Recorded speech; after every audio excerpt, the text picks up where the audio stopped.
guys, it's your boy Chris Lee TV, the author of the Financial Planner for Truckers. I'm back again with another video. Today I'm here with my guy Pierre, Whiteside. We're here to talk to you guys about business credit, business financing. We're actually at the equipment financing, Champion Equipment Financing today. Pierre, appreciate you coming back. We did do an interview about a year or so ago. It was titled, Your CDL will make you money, but your mindset will make you rich.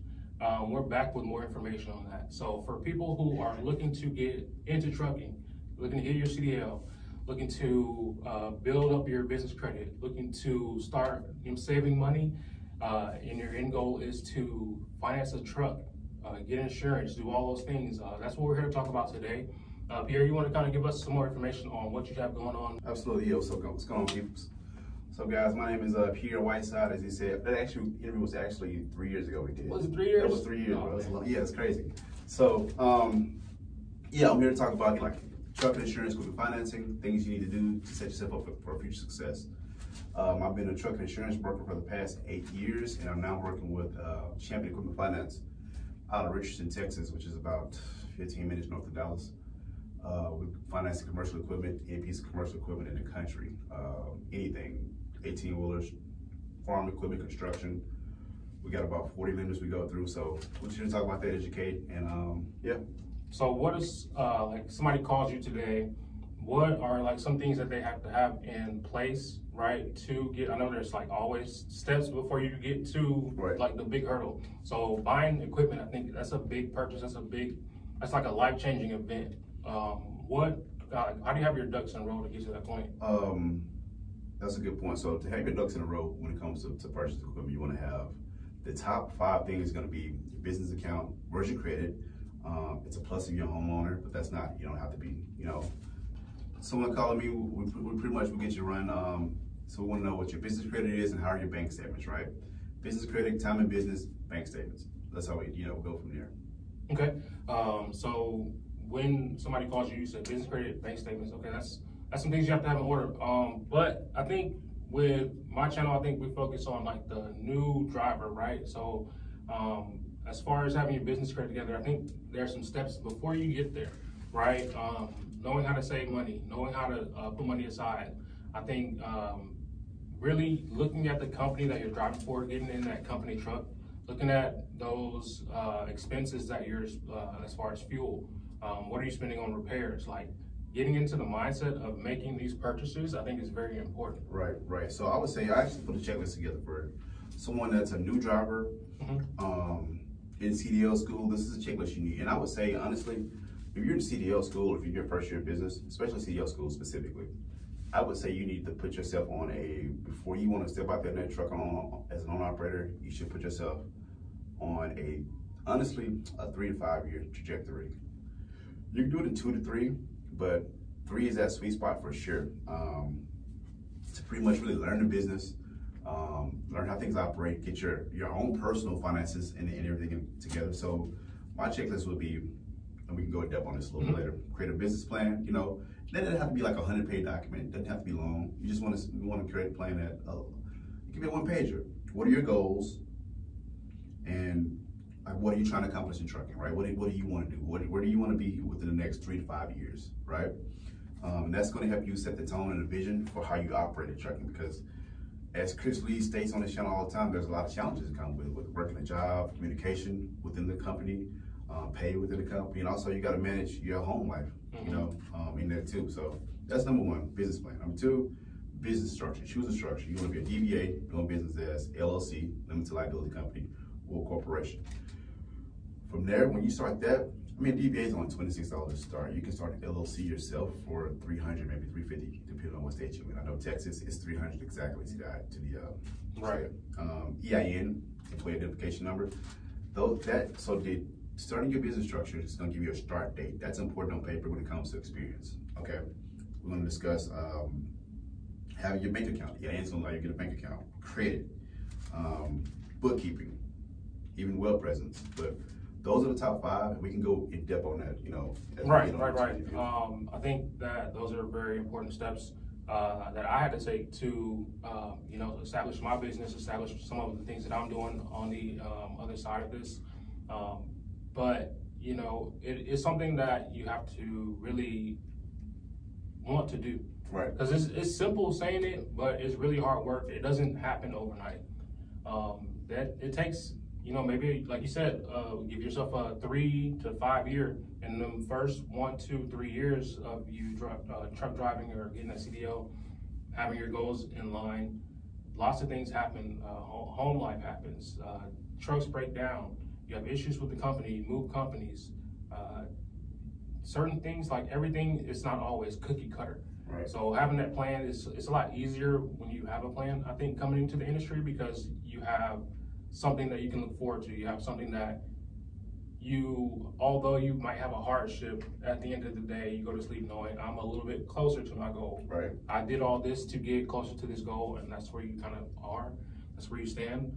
I think you said with the more business knowledge and things like that, web presence is something that a lot of people might not, that might be something that a lot of people might not be as knowledgeable on. Having an actual a Google My Business for your business, having those bank accounts, building those relationships with banks, business credit, personal credit, these are all these things. Some of them are a lot easier, like with the website. If you don't know how to make a website, there's people who can make that for you. Oh, you don't even have to make a website. You can have it. Oh, I'm sorry. I will say sometimes you definitely want to have a web presence, because even when it comes to, and I really recently learned this, when it comes to getting funding, lenders look you up. They want to see that. I've seen a guy decline because he didn't have. He's like, okay, you've been in business 21 years, but these and these things don't match. We can't find you anywhere. It's like, okay. So it's interesting, but you can have an Instagram or Facebook, and then the link tree, the links in there. Okay. That it can be as simple as that. It doesn't have to be a full-on website. It can just be something they can see, and it can literally just a social media page with the link in the bio. That's a web presence.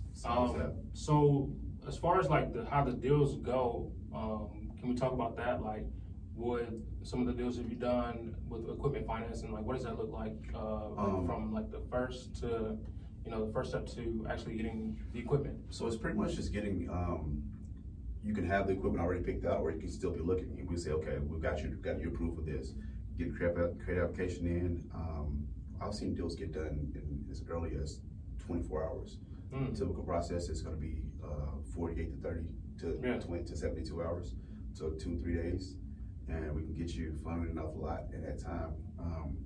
I will say, being organized, have your company structured well, solid bank statements. If you're a homeowner, that's a plus. Doesn't have to be that though. You don't have to be a homeowner, but those things that set you up for quick success is what I just detailed. So as far as getting in, hey, you give me a call and say, I'm looking for an equipment, or I found this truck. I'll say, give me a credit app. We'll get the app in, send it out to our lenders. We got over 40 banks. And then I'll get you approved and go from there. So, and we work with dealerships as well. So if you say, this is the kind of truck I want, I found this one here, but I actually don't like this about it, or it has 550 mileage, I want 450, I'll contact one of my dealers, in whatever state you're in, and then get you another piece of equipment. And because you got the approval, we just switch that over to this truck, and you get to go. All the way up to $250,000. Wow. Trucks. Yeah. And you can go in, so a person can start working with you guys before they go to find a truck. Absolutely. Yeah. They can say, hey, I'm going to be shopping for a truck here soon. We finance through private sellers as well as dealerships. You don't have to have the equipment before you get the approval. And actually, okay, so you have over 40 banks. With the exception of 1 or 2 lenders, the equipment finance companies we use will probably be the same one the dealers will have, or they'll reach out to us, the independent finance company, to finance the deal. So it's going to be, the better, if not better, the same rates that you would get there, as far as the down payments, and the interest rates. Got you. So when we talked to Marcus earlier, so he kind of brought up that the equipment, as far as buying older equipment and buying newer equipment, can you give us some information on that? What's the benefits of buying the newer equipment than the older equipment? Well, most lenders, unless you have good time in business, you're adding onto a fleet, most lenders require you to buy equipment that's 10 years old or newer. In some classes, depending, it'd be 15 years old or newer, and that's because it's more reliable. Now, don't get me wrong, there is some older trucks you can go purchase. with rebuilt engines and, you know, they've been taken care of, well kept, right, that's gonna run these new trucks off the road, you know what I'm saying? But from a lending standpoint, newer equipment is more reliable, and it's better to be financed, especially to someone new that's purchasing equipment, you know. They just want to see newer equipment. So that 10 years old or newer, 15 years old or newer, that's a sweet spot when it comes to getting equipment. And you know, it's less likely to break down. 100%. I want to touch on that part with the breakdowns. So I think that's one of the reasons it's important to have a savings account, have established credit, have credit lines, have credit cards for your business, because it's not an if in this industry. If your equipment's going to break down, it's a when. I've been broken down as a lease driver. Back in Arizona, I had an engine. I think it was some with a def. I think it was derating. I had to pay for the hotel. I had to pay for all my Uber rides. I had to pay for food. I had to pay for pretty much everything, because I accepted to, you know what I'm saying, take on that responsibility of being not an owner operator, but a lease driver, but someone who, you know, is starting a business. Right. That's business. You accept every blow that comes, every fee, every expense. Those things are on you. Even as a company driver, you know, I always push, you know, save 3 to 6 months of your expenses, because even company drivers face those hardships like owner operators do. Right. As far as if your truck breaks down as a company driver and they don't have a replacement and they put you in a hotel, you know, you have to pay for food, you have to pay for entertainment, you have to, you know, come out of pocket for some things. You might miss a week or 2 weeks of a check.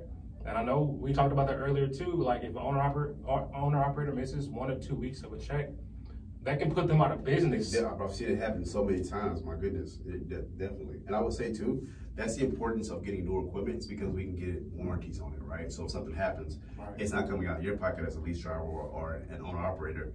It's the warranty's going to cover it, right? So that's why leased equipment is important to me. Newer equipment, that 10 years old or newer, because the warranty that comes with it. Because what you see happening is, a lot of these companies, especially like your major corporations, right, major fleets, they'll run equipment, and you know they'll run it to that 500,000 miles, 500,000, sometimes 700,000 miles, where it's out of that warranty mileage, and then they'll put it up for sale. So they say, hey, man, I got this Freightliner Cascadia for a good sweet deal. And before you know it, because they've been running this equipment so hard, there's a warranty on it. Things start breaking down. So it's like, hey.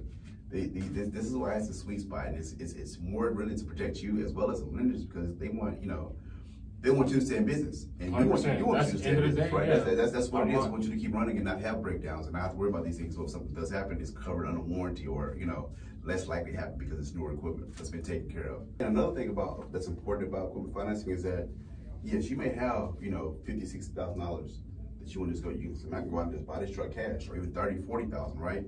But I like to use the term OPM, other people money. Right. It's better to get financing, save your money, because things come up, you know, especially when you're just starting up. If you're just starting up, you're gonna think about fuel. So you want to get with a good fuel car company.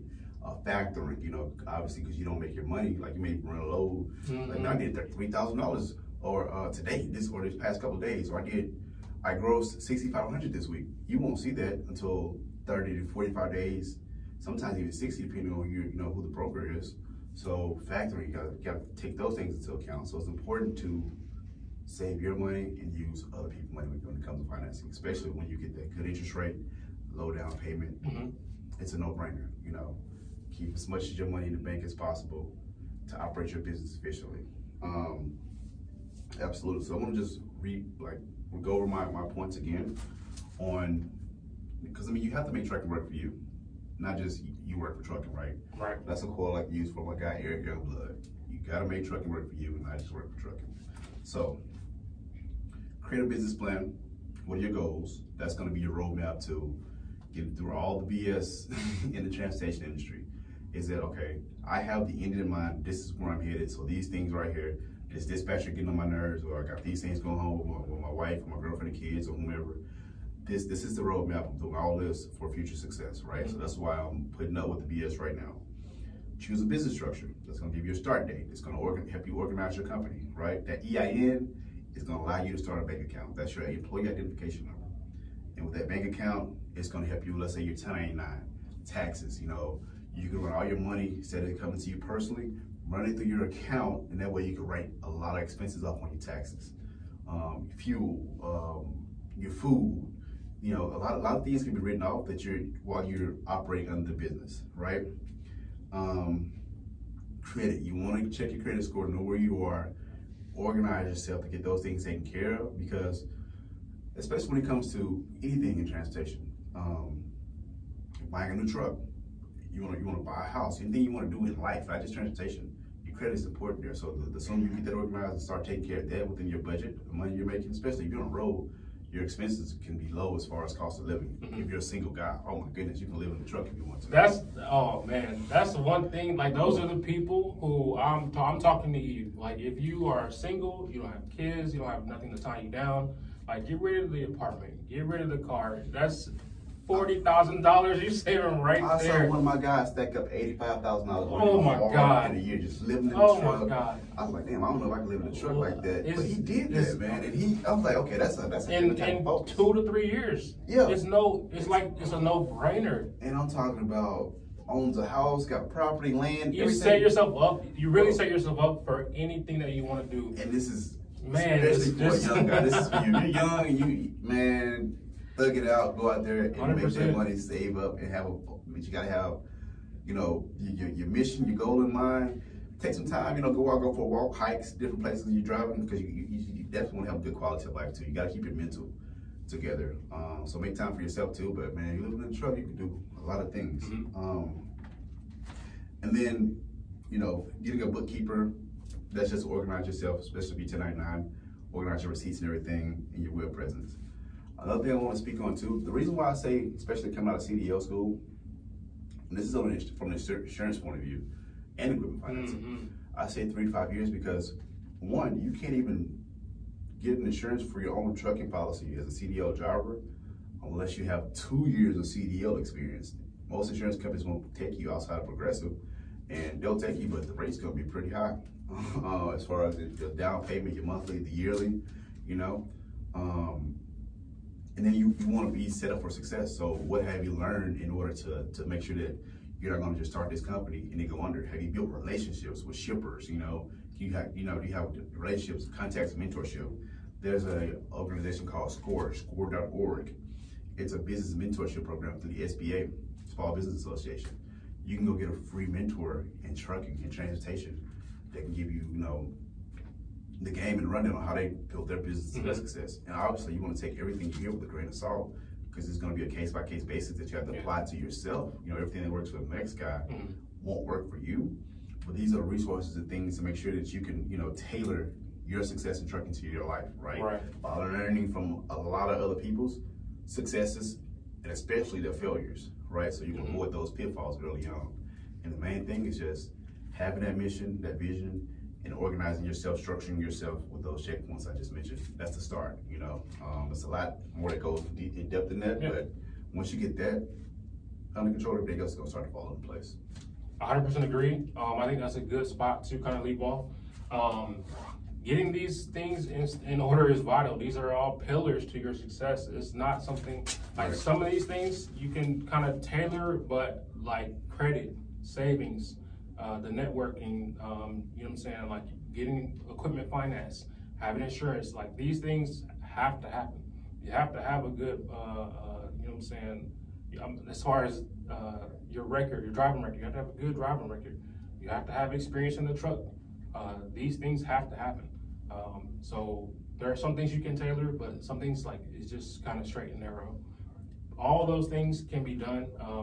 It's not impossible. It's very, saying it is simple, having a plan for success makes it attainable. Financial Planner for Truckers, make sure you guys check that out on Amazon. My guy Pierre, I'm gonna leave all the links for your social media, so if anybody wants to get in contact with you, reach out for any equipment financing or any questions that you might have about insurance. I'm gonna make sure that all of his information is in the description of my YouTube channel. And you know, I really appreciate you. You know what I'm saying? Coming back to the channel. It was a good talk as always. We're gonna be putting out a lot more content. You're gonna see us a lot more. Just hitting this topic on the nail, because you know, people are still buying trucks. People still have the goal and dream of buying a truck.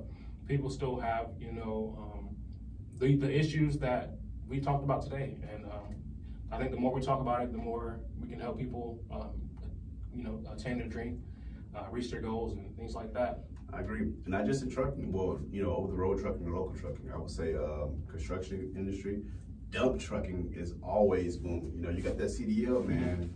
You get with a good company in dump trucks, or even, you know, eventually start your own. That's good business, especially here in Texas or anywhere construction never, you know, especially in Texas, it's always year round. Yeah. So that business right there, man, those are the easiest trucks to finance, get people in. They're gonna make, you know, really good money day and night, because a lot of those construction contracts are night too, 24 hours. I'm like, oh my goodness, I didn't realize.